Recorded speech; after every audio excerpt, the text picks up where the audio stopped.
Hey, everybody, it's Brandon, and thank you so much for joining me with Social Your Sales Live.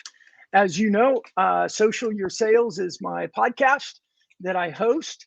And because we've had so many great conversations with sales leaders who are adopting social selling, or even those that are hesitant and scared and have questions and have come on, I decided to move to a live event on LinkedIn as well. So today, and I promise we are going to be 18 minutes, no more, because that's what TED Talk does, and we're going to follow their suit because we know you're busy. So today, I want to bring in Mr. Dave Lewark, who is a enterprise sales director with Xactly.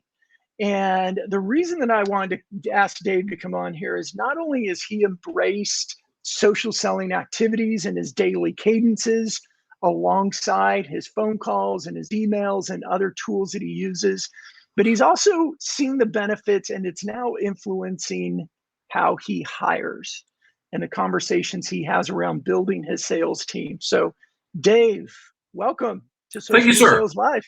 Good to spend time with you. It's good to see you. Absolutely. Well, Dave, in the name of being on time, why don't you share with everybody a little bit about your role with Xactly and a little bit about Xactly, and then we'll move into social selling, and then we'll move into hiring. How's that sound? Absolutely. So, Dave Lewark, I manage enterprise accounts. So I have a sales team here on the East Coast that your stereotypical 5,000 employee and up type customers. Recently jumped into this role here at Xactly. I've been here for a couple of years, but during my time here, something that I've always kind of embraced, which is leading with value and doing that through my network socially.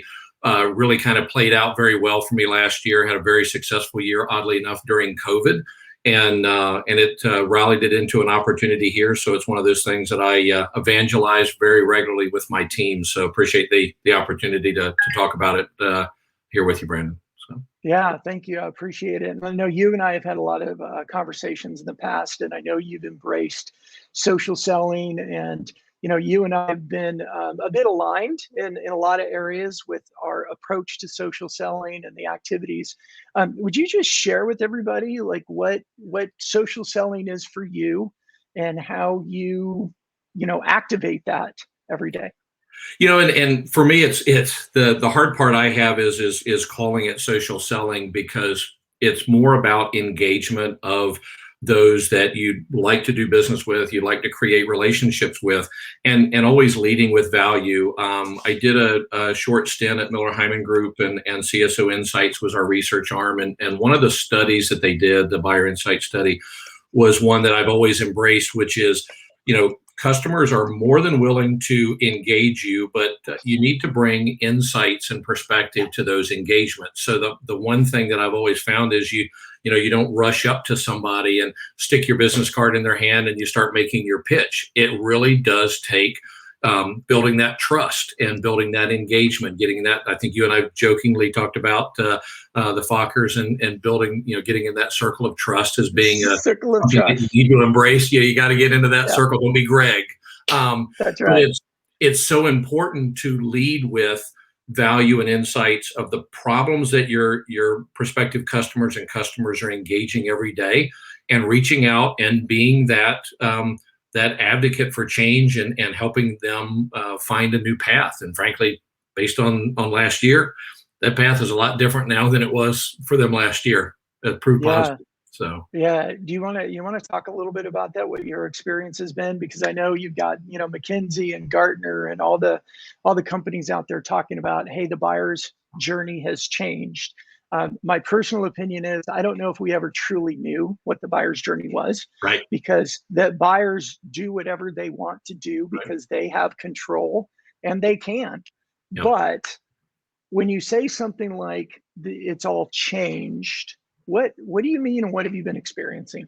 First off, the buyer's journey is not linear. It moves around, it changes, it's different for everybody. But the one key attribute to that study that I always go back to is that sellers are typically engaged at 70% of the way through that journey. No matter if that journey is a straight line or it's all over the place, we as sellers are not engaged at the point where we can have an impact on that and help frame up that customer's understanding and help, be that Sherpa along that journey, if you will.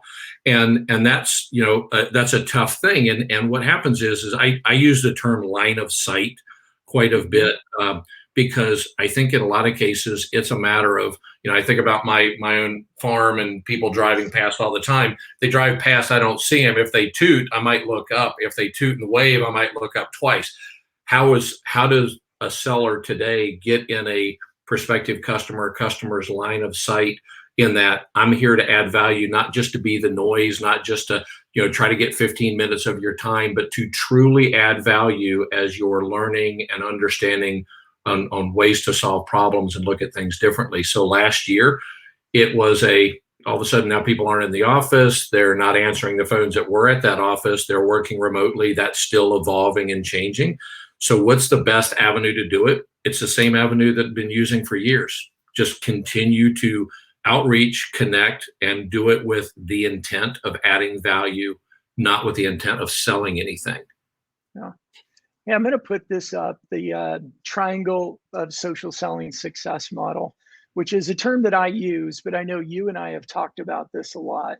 What does that term mean to you, and how does that look in your daily social-based selling activities?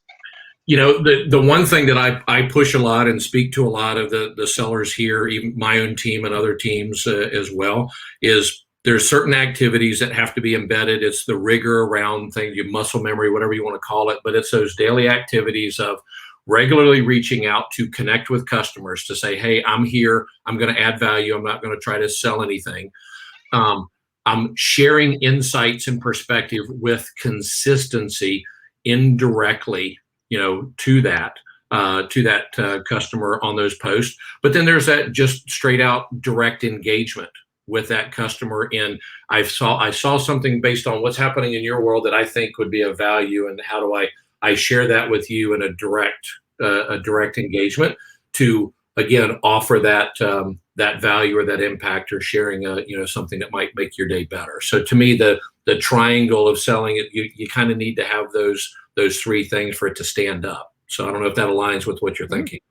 Yeah, and I think for me, the triangle and the triangle of selling success as a model is really just to help bring visuals for people. And with the triangle, there's three key daily activities that we need to build into our daily rhythm or our daily cadence.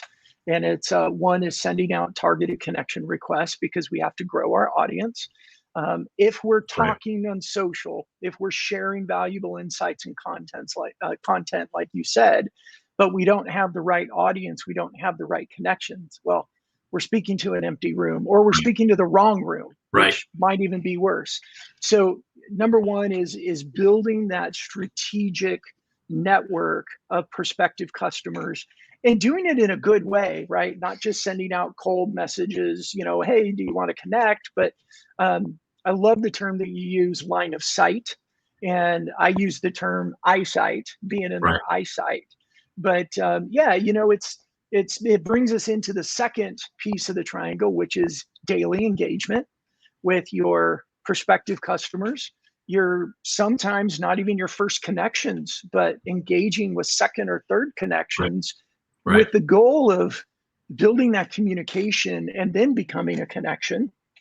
And then the third pillar for me, or the third point of the triangle, is the content sharing. So sharing thought leadership, valuable insight, because the way social works is if we don't open our mouths virtually, right, which means sharing content, nobody knows what we know. Right. And then the only way that we get to share with people is if they accept our cold email or our cold outreach that says, hey, do you got time for a demo? Here's my calendar link. Which, as you and I both know, the efficacy of that is just dropping every day. Yeah. And I hate it. I hate getting the SDR. Do you have 15 minutes? Here's my link. Please take your time to go set time on my calendar. I'm like, that's the anti, adding value. You're now getting out of my line of sight quickly, Yeah. So tell me, share with everybody too. As a sales leader, you've adopted social selling. You had a really good year in 2020 that you attribute to incorporating social into your existing emails and phone calls and other cadences. And now in your leadership role, you are interviewing and hiring and building Right. a team. And you shared with me, which is really why I was excited to bring you on. You Yeah. shared with me that your lens has changed and what you're looking for has changed. And you Yeah. have an example that you wanted to share. Yeah, and there's two parts to this. I'll share the example first, but then I also want to talk about the other part that I think plays to this very well. We're heavily growth strategy right now. Lots of success last year. We're building on that momentum. So when I took the leadership role, I had some open seats that I needed to fill. So I got into the interviewing process pretty quick as I moved into the role, and one of the first interviews, you go through your stereotypical first check, salary requirements, background, and the like, and then you get to me, and then I'm going to give you that first level engagement of, let's talk about what your background is. I let the potential candidate, ask me some questions and the like, and I'm hoping that they're asking me, what I'm looking for in a candidate and the like. And one of the things I'm always doing is, one, I'm checking their social to see, are they engaged? Is it a resume? Are they actually engaging with content and adding value? What does their network look like? What does their profile look like? So the attributes that I push with my team, I want to see if they're kind of mirroring those. And recently had two that bubbled up, and we got to the final interview. And really, myself and my RVP were comparing between the two, and they were pretty much consistent across the board. There wasn't anything that stood out from one to the other. And I started looking back, and one of these reps, and I mentioned this to him recently when we hired him, was that the differentiator with him was he listened, which is a sales rep. That's number one. You got 2 ears, 1 mouth. Do that in proportion. I preach that. But it's also one where he listened to what I had mentioned relative to what I look for around social. He showed up on my profile several times a week. He would like or comment on my posts, and he shared direct content with me that he thought that I might find of value. Those 3 attributes alone kept him in my line of sight as a seller. Right. So what that meant to me was, this is somebody that listened, he took action, and he engaged me during the process and kept me hooked in. And it was the deciding factor for him getting the job with us, because he did those activities. Wow, that's great. That's great. Yeah.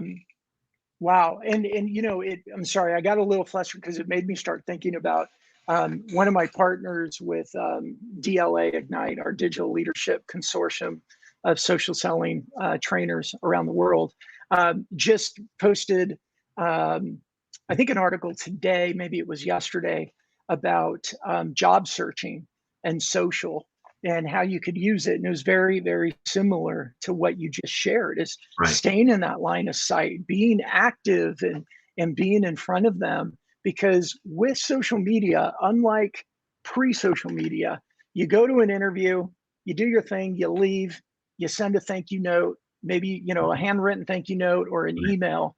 Yep. And you can't do anything else, right? Nope. If you make phone calls, you're annoying. Right. But with social, you could do exactly what this person did with you and go and engage and share articles and be seen and be active. And what a great way to be remembered and stand out. And it's funny. It's a soft way of engaging now. That's not, I always think about, I've joked about being at a party, and the guy that rushes up to you is the insurance sales guy. Nothing against insurance salespeople, but it's the guy that's trying to come up, and he sticks his card in your hand, and the car dealer. You go into a car dealership. We're not leaving here until we got you in a car, kind of thing, and that mindset has shifted, and it shifted in both of those industries. But for me, it was just enough of a touch that it's like I'd get on, and I'm religious. The first thing I do in the morning with breakfast, I'm sitting here reading social posts. What do I want to engage in, and the like. And it was always his mug was is the first one in there. And it was just like, this dude is like, he's trying to, and even if he failed across every other aspect of the strategy, or maybe and the other side of this is that I was wanting to lean into is that, I've had a lot of people reach out to me. It's like, hey, I've lost my job, or I'm looking to change. I need to do this LinkedIn thing, and I need to do it now. Well, it's not you didn't do it yesterday, you do it today, and all of a sudden, you've got an SSI score of 80 and you're a thought leader and everybody sees you. It's a building process. And if you're out doing your outreach and regular efforts, not everybody's on social, not everybody engages the same way, not everybody posts stuff for you to like, but you can get into their network, you can understand what's important to them, you can line those up with executive priorities and engage. But you have to do it with consistency every day. And I keep using the term intent. You have to engage a customer with the intent of adding value first. If you don't add value first, you're just a guy trying to stick that business card in the hand. I want you to see me as a resource. And CSOI says that if you do that, the first one to add value, I think it's 76% more likely, I think is the stat. I don't have it handy, but 76% more likely to get the business. And I can tell you, I've seen people engage it all year with me. And I say engage, I should take that back, that I engaged them, but I didn't get any pings back. But all of a sudden they're in a sales cycle with me. Hadn't had any interaction. All of a sudden they surfaced because they were the buying influence that was not engaged with me, but I'm still having that influence across, along that process, along that weird journey that we talked about, I'll stop now. No, you're good. That's all great. And you attribute your ongoing engagement, your consistency with sharing posts, the consistency with growing your network, that those come to the top. Yep. Every time. Yeah. I mean, I received just to support this, and obviously I built a business around this, but I received 2 messages today through LinkedIn that I wasn't expecting, but they were both similar in, hey, been watching everything you post, saw a couple of your videos. I'm a sales leader that can I jump on a phone call with you? Yep. I got 2 of those today. Right. But you'll look at those and you might engage compared to the, hey, I've got 15 minutes of time to correct your X problem. Nope. Right. Delete. You got it. Yeah. Yeah, Dave, we're going to wrap up, but I want to leave you with the last word of any advice to sales professionals or sales leaders out there based on your experiences around social selling. Social engagement works, but don't try to make it work fast. It is a process of earning trust, and until you're there, it's not for everybody. But you have to do it the right way, and that's time. Let me ask this question real quick though before we leave. Then, what do you mean by it takes time? It's you again. You can't build trust overnight. Getting in the circle of trust takes time. If you want that person to trust you, you have to add value consistently, regularly, and get in that line of sight over a period of time. Trust comes when it comes. You can't force it. Yeah. And I would add to that though, is it's not years. No. It could be weeks and months with a very focused and targeted. So I bring that up because a lot of sales leaders will be like, yeah, we don't have time for that. It's like, well, you actually don't have time to do it. Not to.